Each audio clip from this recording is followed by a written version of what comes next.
Stéphane, monsieur le directeur général, quand on regarde là, on y est, ça sent bon.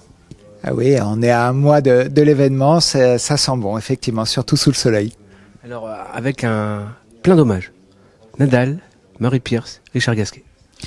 Oui, alors pas forcément dans cet ordre, chronologiquement parlant, mais en tout cas, ce qui est sûr, c'est qu'on commencera le tournoi donc le 25, en tout cas la quinzaine, avec Rafa Nadal. Ça promet d'être un beau moment. Et puis ensuite, probablement Richard Gasquet et Murray Pierce pour ses 25 ans, la dernière victoire qui date il y a 25 ans, et ça sera lors des demi-dames.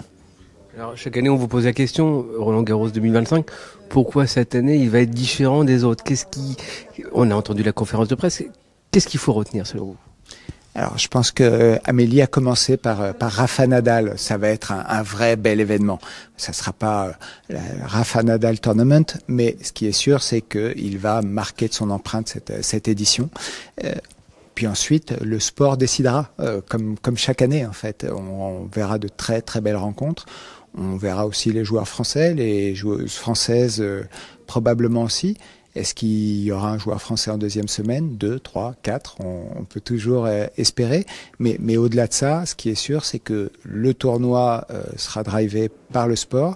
Et puis ensuite, il y aura tous les à côté qui font le bonheur des fans. Et dans ces à côté, on va trouver, au-delà de l'exposition Rafa Nadal, on va trouver de nouvelles animations, des activations partenaires qui devraient, encore une fois, ravir les petits et grands. Il y a quand même ça aussi, cette fan zone à la Concorde. Oui, la tribune Concorde, donc les 5 derniers jours du tournoi, et même le lendemain, donc le lundi 9, on l'espère avec les vainqueurs hommes et femmes qui viendront présenter leur trophée à la foule. On a vu ça lors des JO, on a vu que ça avait très très bien marché, et on se dit que ça marchera très bien aussi avec les vainqueurs de Roland-Garros, parce que le lundi est férié, c'est le lundi de Pentecôte, et le fait d'avoir 2 écrans géants, une tribune dans cet endroit magique pour accueillir gratuitement l'ensemble des fans qui malheureusement n'auront pas eu de billets, c'est, on l'espère, une super initiative qui sera couronnée de succès. Vous avez aimé Paris 2024, la FFT veut faire pareil.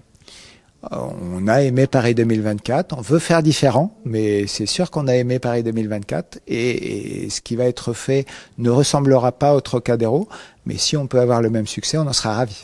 Et un dernier mot, le prize money en augmentation. Oui, le prize money en augmentation, on est ravis de pouvoir proposer un prize money en augmentation chaque année.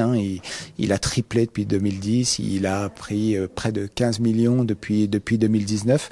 Et j'allais dire, c'est normal, le tournoi va bien, mais le tournoi va bien grâce aux joueurs et joueuses. Donc on peut redistribuer aux joueurs et joueuses, et notamment à ceux et celles qui sont éliminés en qualif ou au premier tour, et qui ont parfois des difficultés, en tout cas des difficultés supérieures aux grands champions, aux grandes championnes. Donc si on peut distribuer davantage, on le fait avec plaisir. Quand on est directeur général de la Fédération française de tennis, Roland-Garros 2025 s'annonce. Qu'est-ce qu'on craint? Qu'est-ce qu'on espère? Alors, qu'est-ce qu'on espère? Commençons par le positif. D'un point de vue sportif, on espère une édition magique. Et encore une fois, on n'a pas les clés par rapport à tout cela. On laisse celle-ci aux joueurs et joueuses. On espère aussi des sourires, donc c'est aussi lié peut-être à ce que l'on craint, c'est-à-dire une météo défavorable, parce qu'on sait que les sourires viennent plus quand le soleil est là.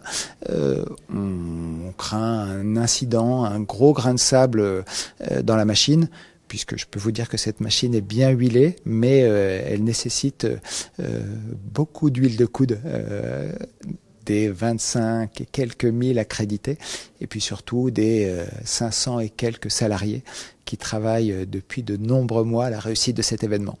Merci à vous. Merci beaucoup.